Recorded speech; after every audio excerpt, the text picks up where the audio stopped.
Season 10 of the AFLW has arrived. 18 teams start equal. Who will get it done in 2025? Will the Roos go back-to-back? Will the Lions come back for revenge? Will the Crows have a say on the big stage? Or will a few teams have their moment to shine? Like the Saints, who haven't yet made finals before, but the recruitments of Baskaran, Clark and Barr will have something to say. Oh, and of course, the return of the team's fielder in Georgia Patrikios. Remember the name, Georgia Patrikios. Will the Pies rise up after drafting the biggest name from the draft in the number 1 draft pick, the young superstar in Ash Centra? Melbourne, is it finally their year to go back to the top where they feel they belong? McNamara flying, Kate Hoare flying, Molly O'Hare arriving. Will the D's go flying in 2025? Kiara Bowers and Ange Stannett have something to say. Is it Tiger time? Led by the best player in the competition in Mon Conti and the player with the booming left foot kick in Ali McKenzie, Ali Dalloway, skipper Katie Brennan. Is it finally Tiger time? Finally. Don't write off the Eagles. Got the best key defender in the game in Charlie Thomas at the game and a young superstar in Ella Roberts. With booming young draftees like Lucia Painter, will the Eagles be painting their names as the Premier in 2025? Strap yourselves in. This season is going to be something special. I'm excited. Are you? Let's go!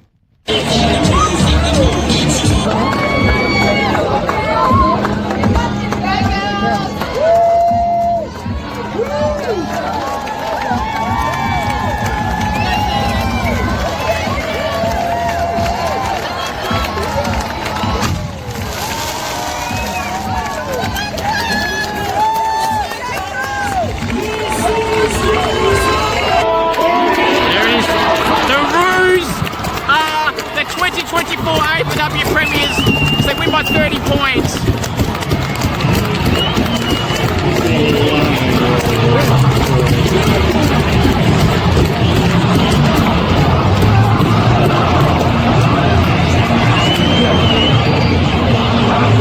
Last year, they had the heartbreak. This year, they get the retribution. The Roos have done it by 30 points. Last year, heartbreak, as I said. Hello everyone and welcome to another video here on the channel. Today, it's the Scoops AFLW show. Now, it's an interesting setup here. You're probably wondering, this backdrop is not your normal shot. This colour shirt, a yellow shirt. What's a yellow shirt? You can't see me. I was in Perth. John Cena's retirement tour. I had to go to that.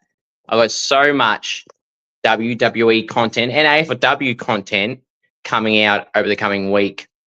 Now, this is all about the Scoops AFLW show, so this is what we're going to talk about. Now, what a round of AFLW footy it was. The Saints win 5 in a row. The Roos have won 21 consecutive games in a row without a loss. There was a draw to Geelong at some point last year, but no loss.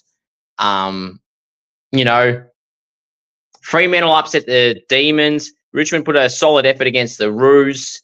The Saints beat the Pies convincingly, won by 23 points and won 5 in a row. The Eagles lost to the Crows in Adelaide. Brisbane did a number on Port Adelaide in Brisbane in 36-degree weather.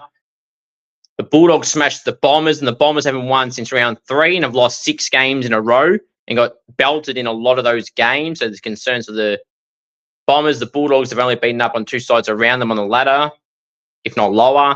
So let's say they can do that against a real team this week. Well, actually, they don't play. They play Gold Coast this week. So there you go. Do it in the weeks after against St Kilda, and after that, I dare you to try because it's not going to work. But they won nonetheless. Yeah, what a weekend of AFLW footy it was. The Doggers upsetting the Demons. That game I was at. One of the best games to attend outside of Victoria. Now, I've only attended 2 games outside of Victoria. It was West Coast and Brisbane at Mineral Resources Park last year. And unfortunately for West Coast, Brisbane won pretty easily. So that game was over a quarter time, up by 5 goals then. Freo, the first 3 goals of the game in the first 5 minutes. There was an unfortunate injury to Georgia Gall, so we wish her all the best. Did see her during the second quarter behind the fence, and she was on crutches. Looks like a foot injury, so we wish her all the best. Taylor Harris went to hospital late in the game, so we wish Taylor Harris all the best as well.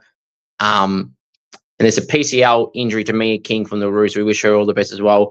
You know, we don't like seeing injuries of any kind at all. So we wish all those 3 girls, Mia, Taylor, and Georgia, all the best, because it's just, you know, injuries you just don't want to see at all, ever. And all 3 girls have been vital, important players in the Demons and Roos. So, and 2 sides going into a grand final contention, they don't want to get injuries to anyone, let alone best 22 players. I wish all 3 girls in particular all the best. But yeah, this week's Scoops Goes Bang is going to be one you don't want to miss. And we'll go through my AFLW Fantasy Score as well, my team of the week, and a review of the round just gone and upcoming, and everything in between. Congratulations to Jess Ranch from the Eagles, who has won the Rising Star for round 9, had 15 disposals, a lot of intercepts. He's having a really good few weeks, Jess Ranch. I think it was the previous game against Collingwood. She dominated in there. Her presence was in my team of the week, I believe, for that week. If not, she was bloody close. And Georgie Cleaver is in great form as well, which we'll get to her performance when we go through the West Coast game. All right, now it's time for that world famous segment, Scoops Goes Bang. Okay. Now, we had the worst fan engagement of all time at the Collingwood-Sydney game from Sydney. Collingwood were good. Collingwood were always good. Sydney were pathetic, and it was the worst it has ever been. Now, this is not necessarily a dig at a club. This is a dig at the AFL and the stadium, Ikon Park. Now, people spoke to me. They were at the North Melbourne-Richmond game. This is not really anything to do with North and nothing to do with Richmond. This is all on Ikon Park in the AFL. Now, Ikon Park is the home of AFLW, the best ground easily to attend. I love going to Ikon Park. Great ground. I would have said great setup until you hear what I'm about to say. Now, the first 5 weeks of the home and away season, the AFLW ground, Ikon Park, has had the whole area open. From like round 6 onwards, maybe even round 5 onwards, it got closed for a Carlton Fremantle game in grand final week. I thought maybe because it's Freo as the opposition, that's why. I wasn't happy with it, but I come to terms with it. But then it happened at Western Bulldogs Essendon. Then it happened at Richmond North Melbourne on the weekend. Happened at Adelaide Richmond the week before that I went to last weekend. Like, I don't know why that ends closed. You want the team that's on the other side to come out through the banner, come out with a good backdrop. I don't know what they're doing the AFL competition or the higher ups, and I don't know what Ikon Park are doing. Now, Ikon Park block off that whole section where the away team comes out. Now, Richmond have chosen apparently to go down that side this year. So when Richmond hosts a team there and when you're at the away team. So Carlton generally are on the other side when they play there. And if Richmond or someone else, Melbourne or North Melbourne, are hosting a game there, they're on the side where Carlton normally are on. But generally the away team, unless you're Richmond hosting a game, are on the other side. And no matter what teams it is, what right do Ikon Park and or the AFL have to block off one team's side? You got fans from every bloody team. I could argue, like last night, I was at the Melbourne AFLW game in Perth, and Melbourne had a good portion of fans there. I'm talking maybe at least 50. For an interstate trip, that's bloody good. And I've seen some other interstate sides or trips, like Freo, West Coast, Sydney, Port Adelaide, have hundreds upon hundreds of fans at Victorian games. I've seen it firsthand this year alone, let alone previous years. So why do you block it off? I have spoken to people at Ikon Park about this. I'm not going to name names. I don't even know their names, but I've asked people that work in certain areas there. And the answer is, oh, I don't know. I'm just getting told. And it's not those people in that role's fault. It's the people making the decisions. And those people need to put their head in. It is completely and utterly pathetic. It's a complete disgrace that you block people from going into the whole stadium. We pay a ticket to go to the game. There shouldn't be any restrictions. Obviously, where the players are, that's completely different. But in terms of the seats and areas, nothing should be blocked off. That's complete and utter disgrace. Now, I've managed to reluctantly let it slide for far too long. It pissed me off when it happened with two Victorian teams happening. When it had Adelaide there and had Freo there, I thought, okay, maybe because it's an interstate team. But now it's happening every game since that first game, grand final week. It might have been the week before. This is a message to Ikon Park and to the AFL that are making this stupid decision. Whoever has made this decision, or group of people that have made this decision, I want a statement as to why. Not only me, a bunch of people I know that went, or people I don't personally know that messaged me going, hey, Scoops, they did it again at Ikon Park. Completely pathetic. Atrocious, embarrassing, disgraceful, no explanation. We demand explanation. Now, apparently Saturday night, which obviously I didn't go because I'm here in Perth, Ikon Park, it rained a little bit towards the back end of the game. So kick to kick on the ground got cancelled. Now, that's just piss weak in its own right. Because I was at the Carlton Fremantle game and it rained a little bit there in the second half and we were let on the ground there. So that defeats its own logic, right? I wasn't bucketing or anything like that in that time they were cancelling it or even leading up to it. But how can you then say to people, you can't walk the stadium to the other side where, in this case, Richmond would be, where their entrance is to go meet the Richmond players. So then you block that off, and at the moment they've been allowing you to go on the ground to go to the other side on the field only, on the stadium, on the surface, and then there'll be the fan engagement rope up. But when you block off the walkway to that side and not allow anyone to go there, and then you cancel kick to kick, how the hell are we as fans, diehard supporters, members, lovers of the game meant to go support the team on that side?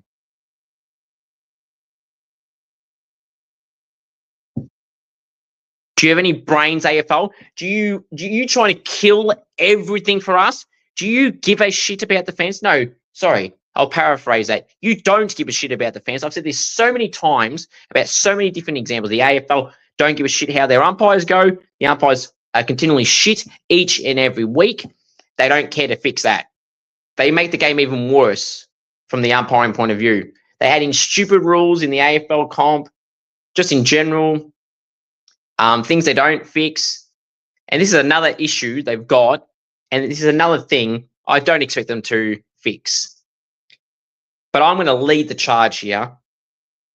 And I've spoken to players throughout this time about this, and they don't like it either. They think it's stupid. Now, this is just one thing I want to say. So what Richmond could have done, this is clearly not a club-driven thing. This is the Ikon Park / AFL-driven thing. It's clear as day. I feel like what Richmond should have done is, apparently they cheered off Libby Birch on the North Melbourne side because it was her 100th game. And also, congratulations to Bree Conan, the skipper of the Lions, who played a 100th game as well. And there's some other milestones I've forgot off the top of my head, so apologies. So congratulations to everyone else who had some milestone games this round. They cheered off Libby Birch. The Richmond players cheered her off right in front of the North section. But there was also the Richmond section because she couldn't be allowed on the other side. So what Richmond should have done is they should have gone and greeted their fans on that side of the oval that were there. They didn't. So that's pretty disappointing that they didn't do that. Win, lose, or draw, rain, hail, or shine, we, the fans, are here for everyone, so they should be here for us. Not only do we financially support them, we support them not for handouts, but it shouldn't be something they're told to do. They should do it anyway. Now, why was it cancelled kick to kick on the ground? Like, it wasn't bucketing. It wasn't puddles everywhere. And if you're going to block off sections of the stadium to not allow you to walk around to the Richmond end, maybe the Ikon Park staff should do their job and actually allow people there. If you're not going to let people on the ground, whatever, it's bullshit excuses or whatever, at least then allow us to walk around. Or maybe if the competition people at the AFL had some brains, maybe say, okay, to the team that's on that side, if you lose, if there's no kick to kick, that means that people can't get to this side. Can you please venture over to the other side where they are? Simple fix. Now, that's something that I feel like any club in that position should have common sense to go around. So that's disappointing. But the onus isn't on them. It's on the AFL and the Ikon Park staff. Ikon Park staff and the AFL need to give us an explanation. We demand an explanation because we've let this slide for 3 weeks and enough is enough. And I'm telling you right now, at the next Ikon Park game I'm at, if that happens again, let's just say I'm going to keep on bringing this up until this resolution is fixed. Needs to be changed. To the AFL and Ikon Park staff, do better. Pathetic. So I'm talking to you, Andrew Dillon, everyone in charge of this, and Ikon Park people that work there that make these decisions, pull your head in. It's embarrassing. Bring back Gillan McLaughlin. I've said it for ages. Gil should never have left. I never understood the scrutiny that Gil copped. Gil did better than anyone in charge right now. Gil saved the game during COVID. There's no football in 2020/21 without Gillan McLaughlin and all the strings he had to pull and everything like that. There was no football without Gil.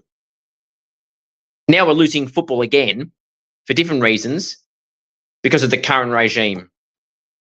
I would run it better than the current regime.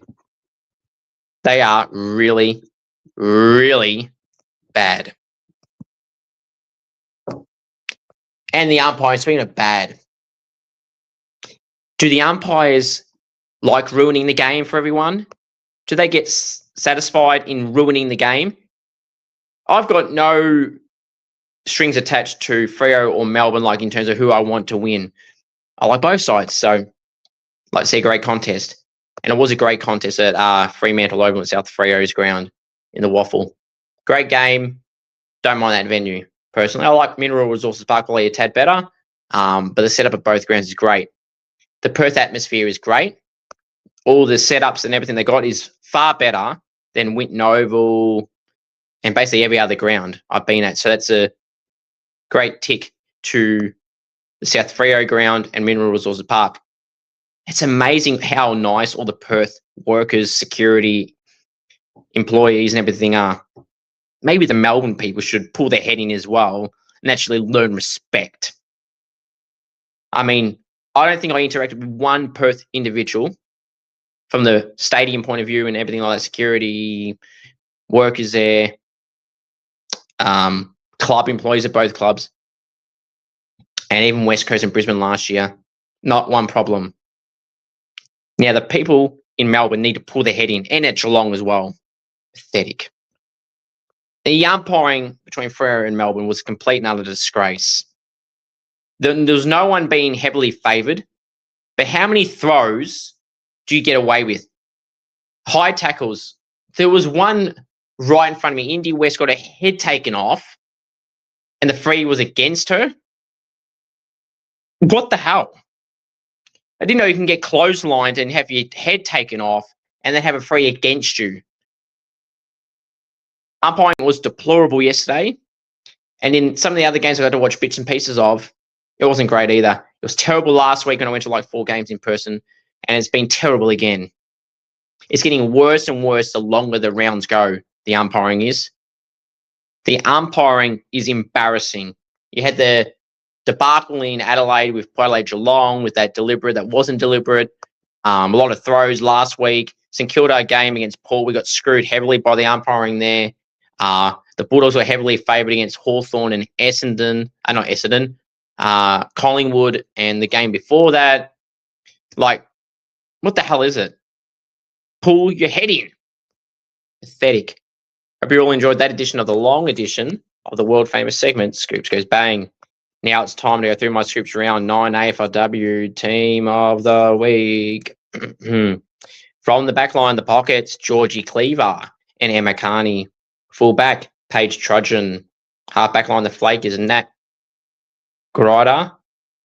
Flank is Nat Grider and Jade Allinger. Centre half back, Emma O'Driscoll. Wingers, Georgia Patrikios and Gabby Newton. Centre woman, Mon Conti. Half forward line, the flank is Alice O'Loughlin. Great to see Alice back from that liver injury. Montana Ham. Centre half forward, Jack Dupay. Forward pocket, Sarah Hartwig and Blaheem Bogue. Full forward, Anya Madonna. Ruck, Matilda Schultz. Rovers, Jazz Garner and Laura Gardner. Interchange, Ash Riddell, Erica O'Shea, Jessie Wardlaw, Poppy Schultz, and Aisling McCarthy. The emergencies, Charlie Rowbottom, Ash Woodland, Courtney Hodder, Zali Goldsworthy. Now, this is the first time this year that we've had a sister pairing be in a team of the week, and we're up to round 9. So the Schultz sisters, Poppy and Matilda, both make the team. Poppy kicking 3 goals, and Matilda had 20 disposals and about 20 hitouts and dominated her opponent in Talia Hickey in the ruck. So, I mean, there's the reasons why they're in the team. Now let's put the team on the screen for you all to see. Now, Georgie Cleaver she's having an insane last 4 weeks. In the last 2 weeks, she's been in the team of the week and absolutely killing it. She's had a really good round that I've had to put on the poster this week. That's how dominant she truly was. About 17 disposals, like 8 intercepts. I think her game last week against Collingwood was better. This game is still really good. And it's credit to the work that she put in. You know, it's probably at times where I felt like she shouldn't have been in the team, didn't deserve to be in it. But her last 4 weeks, she's been their best defender. Now, Charlie Thomas is their best player in their backline easily by far. No one's even close. The last 4 weeks, though, in form-wise, Georgie's definitely been their best defender and one of their better players. So credit to the work that Georgie must have done last month, because she's in her second season, she's killed it in the last 4 weeks in particular. She's definitely earned a spot on the team. I think a different role for her, where she's like running and dashing, is better for her. And she has displayed that the last 2 weeks. And McCarney, the former captain of the Roos, about 22 disposals, which is a general down the back line, and moved up the ground a little bit. I believe she got a goal assist as well and a few score involvements, so she did really well. Paige Trudgeon, the brick wall of the Saints, about 14 intercepts, just simply amazing. Just not letting Collingwood get more than 1 goal for the game, and her opponent didn't kick any. So Paige is having a really good season and would be a genuine contender for All-Australian. She's been a really good last month in particular as well. Nat Grider, 22 disposals, just killing it this year for the Lions in the last few weeks in particular, along with her teammate Jade Allinger, who also had 22 disposals, and the dash of halfback that both those girls provide. Allinger had 7 intercepts, and it's just great to see they were impactful in their win over the Power. Emma O'Driscoll had 14 intercepts as well. I mean, Indy Strom had a really good game on Taylor Harris, so O'Driscoll had a combination of Zanka and Bannon.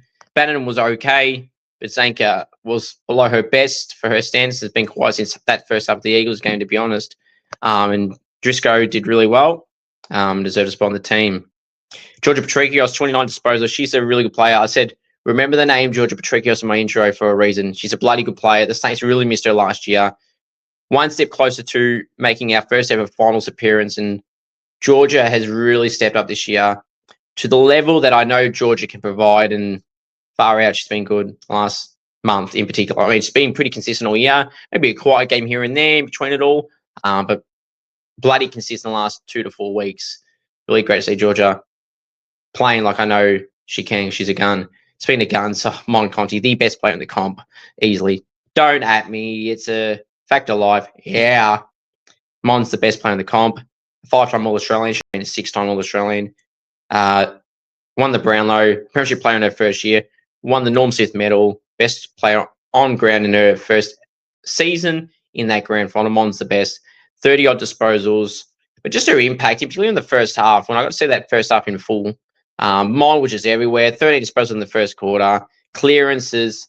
She just is so clean, and that's why it separates her from everyone, really. Her kicking, it's pinpoint, it's like bullet passing, just a smart decision maker. And on the weekend, she was no different. She's a gun, Mon Conti. Gabby Newton, I mean, genuine shout ball Australian this year. 31 disposals again, playing a bit of midfield wing. I mean, Gabby's just been a revelation for the Dockers since coming across from the Bulldogs. Former number 1 draft pick too, and she's just killing it. Speaking of coming back, Alice O'Loughlin, had a liver injury. Didn't know how bad it would be. It was a rare injury, lacerated liver. It's great to see Alice back because I know how damn good she is and how much she's put to coming back. 22 disposals on the weekend for a forward, medium-sized forward. She pushed up the ground a lot, which I know, which is a bit different to what she normally does. Had about a goal assist, 6 score involvements, about 6 inside 50s. Alice is just having a great season. I mean, may not be getting all the goals as much this year when she's been playing, but she's making an impact in other ways, not just kicking goals. But Alice is playing like the Alice we all know that she's a great player. Jack Dupay kicked 3 goals and 14 disposals, a few late, but had a solid game overall. Montana Ham playing mainly midfield, but played a bit up forward, about 24 disposals, had a lot of clearances and contested possessions in their big win over the Blues. Sarah Hartwig kicked 3 goals and about 14 disposals in their massive win over the Bombers. She was great. Anya Madonna kicked 3 goals, 4 and about 14 disposals in their win over Gold Coast. Anya's just a star. That's why she's in my top 30 players for a reason. She's a bloody good player. One of the best forwards in the comp. Lahim Bogue is going to make All-Australian this year. 2 goals, 14 disposals. So this is her first official season. She was on the list at the Roos last year, but didn't play a single game, and just shows how damn talented the Roos are. Lahim Bogue is having the season she's having in her first official full season up there in the Coleman. She may even win the Coleman as a small forward. Just runs really, really, elite shot at goal. And the Roos have got a lot of sharpshooters: Randall, Sheila, O'Loughlin, Balaetti. But, she's just a gun this year. I can't believe it. Out of nowhere, Lahim Bogue strikes. Matilda Schultz. This ruck spot was really hard to choose between Mim Strom, Alice Edmonds, and Matilda Schultz. I went with Schultz. Mim was great. Loz Pierce was all right.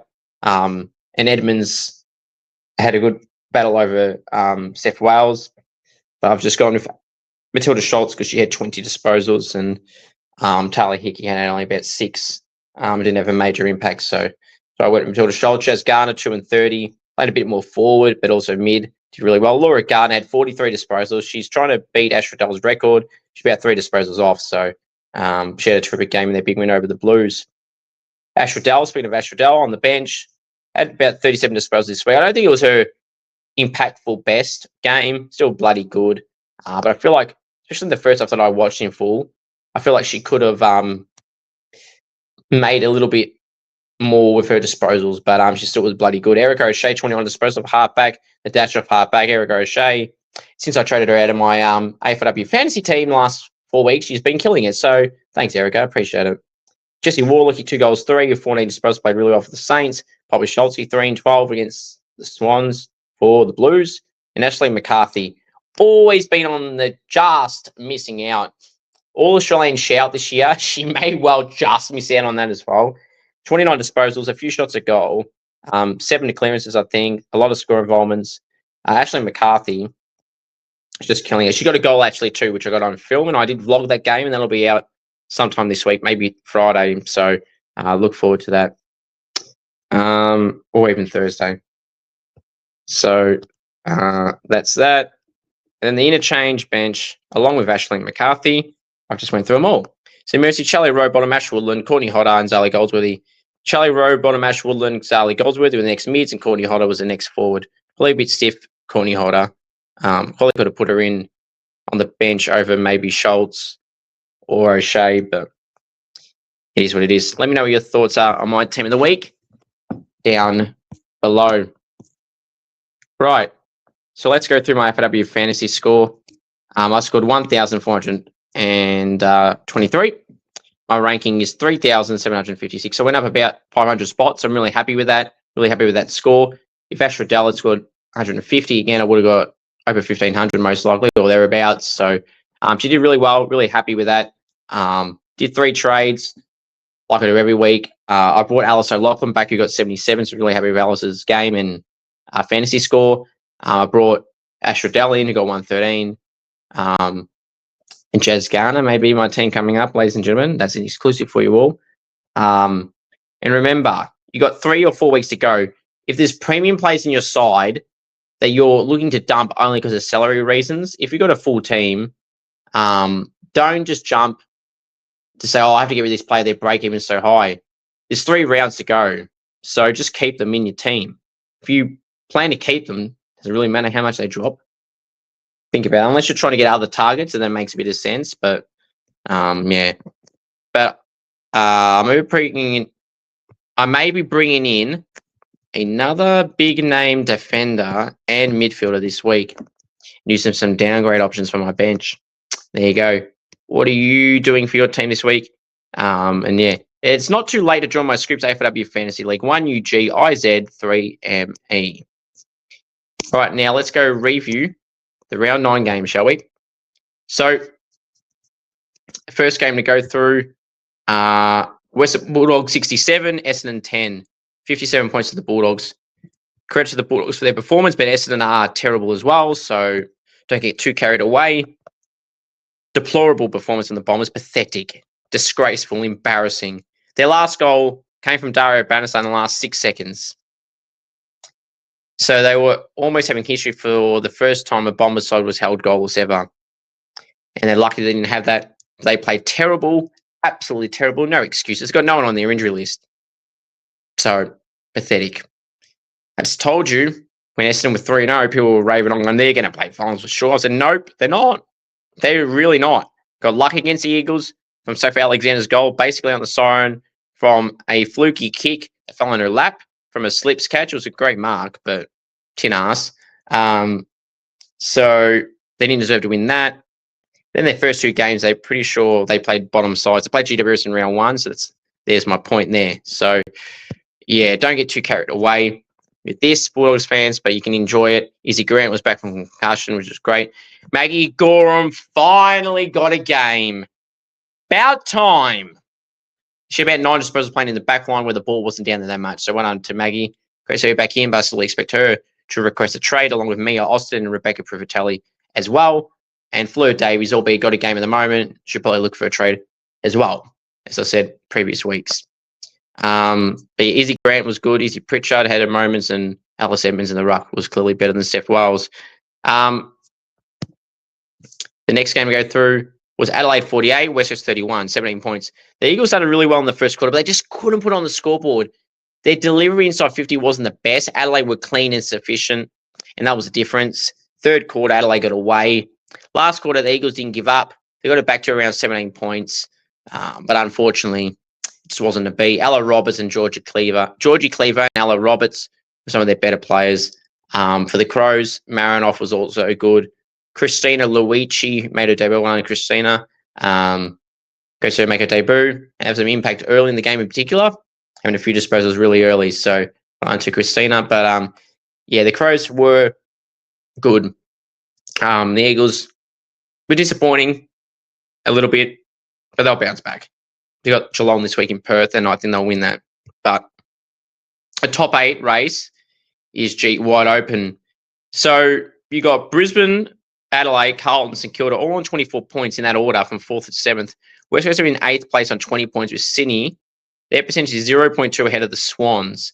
Geelong are in 10th on 16 with Freo in 16 points on 11. The rest are out. So only down to 11 for 3 teams can only make it. Sydney, Geelong, and Freo that aren't in the 8. Freo won't make it because of their bad percentage. They're 68%. They're almost double behind West Coast, who are in 8th. Geelong realistically will not be making it because they won't beat Melbourne in the last round, you would think, although they do a roll against Melbourne in GMHBA. Don't expect them to beat West Coast, so they'd be out. And then West Coast would be one of those sides that need to lose, and they're playing them. So if they beat West Coast, they are a chance again, actually. But I don't see them making it. Sydney, with that win over Carlton, they're a chance. And I still said also, Don't be shocked if Carlton fall out. They lose again this week to my Saints. Saints will then leapfrog them and potentially Adelaide and Brisbane, depending on if they win. We'll have to wait and see there. Personally, I think the top 8 will be the sides currently in the 8. And if the Saints beat Carlton and Sydney win this week, I see Sydney making it over Carlton. But if Carlton beats Saints, I expect the top 8 to remain as is. But we'll have to wait and see. And I expect West Coast to beat Geelong. So big week for the Swans, Eagles and Saints, and Geelong and Carlton. Geelong 72, Giants 45. Geelong by 27 points, 6 goals to 1 in the last quarter. That was the difference there. 27-point victory to Geelong. Georgie Pasparkas had a milestone game on Georgie. Been a really good player in the competition since she started in game 50 this weekend. Had a really good game. But, you know, they did really well. Her and Ashley Maloney were really good. For the Giants, Zarlik Goldsworthy always stands. And Rebecca Beeson, their captain, she's having a bloody underrated year, and I thought I'd give her the credit that she deserves. Hawthorn 60, Gold Coast 37, 23-point victory to the Hawks. Did what they had to do. Gold Coast got some junk time goals. Snowby full by the margin. Rowbottom was really good. Neva McLaughlin was really good for the Hawks. Laura Stone was good. Eliza West is always good. Laura Elliott and Jenna Richardson played the part in the back line. But yeah, overall good win for the Hawks. And Kate Ashmore was really good with 2 goals and 15 disposals. I'm sure there's another name I'm missing that was at the top of the stat sheet. But yeah, they had a solid win, the Hawks. Wouldn't get carried away or anything, though. Brisbane 62, Adelaide 33. Brisbane by 29. Great win for the Power. For the Lions. They wish the Power. Power were no good. Couldn't kick straight. Didn't take their opportunities. Brisbane, too efficient. Allinger, Bree Conan, Nat Grider, Ali Anderson, Courtney Hodder. You know, just too dominant. Talia Hickey had a few little moments, although she lost the battle. Schultz was good for Port in the ruck. Lo Zhang had a nice goal. Gemma Houghton had some nice moments. And Indy Tahu kicked a goal as well. But overall, it was the Lions who dominated. Richmond 14, North 50, 36 points. Don't be fooled by the margin. I think Richmond can be really happy with how they fought out against the Roos. Early, they just didn't go, when they got inside 50, they just didn't score much. And that was the chance. I feel like they were better than North in the first quarter. I think Croc said it in his presser for the Roos about that. But yeah, they just didn't capitalise. And the Roos took over in the third and fourth quarter. But Richmond weren't disgraced with their performance. I thought Mon Conti was amazing. Ali Dalloway in her 50th game, went on to Ali. Well-deserved milestone. But, you know, Richmond were disappointing in the second half, albeit it didn't get blown out to giant margins, so they'll be happy with that, I guess.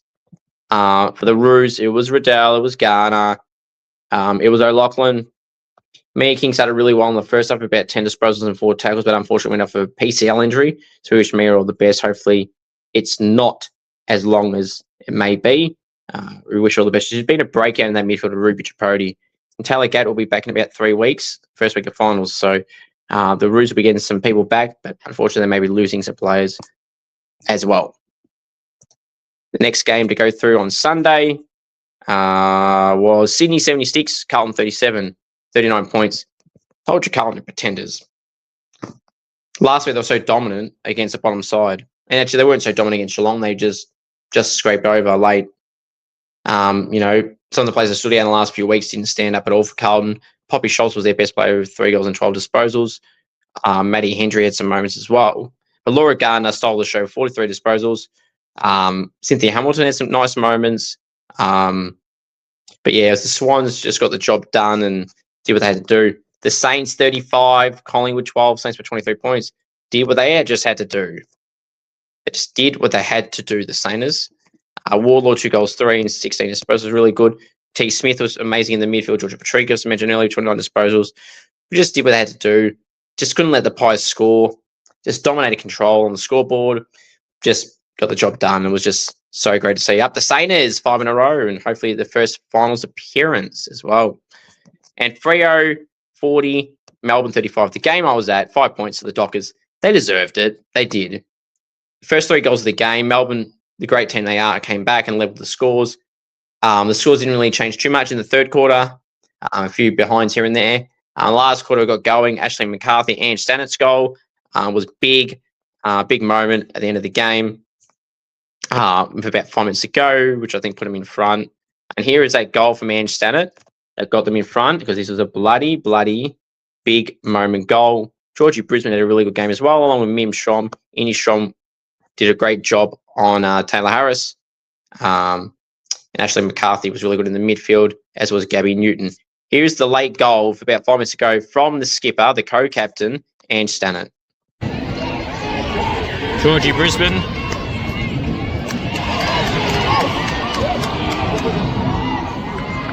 Got it! And Stannett, the co-captain, puts the Dockers back in front of the 3-0 faithful. There you go. Great win for the Dockers. Great goal there from Ange Stannett bursting through the packs. I thought she personally should have handballed the ball off there to the side to Indy West, who was number 29 in that clip, to get her first AFLW goal in a big moment. But lucky Ange got that. Otherwise, she would have burnt her teammate. But great win for the Dockers. They gave the Demons the old heave-ho. Melbourne had a chance late to get inside the forward 50, but Georgie Brisbane took a really nice mark back in the back line, and Emma O'Driscoll did as well. So they had a few chances to the Demons in the last few minutes, and they just didn't get it. But they'll be all right.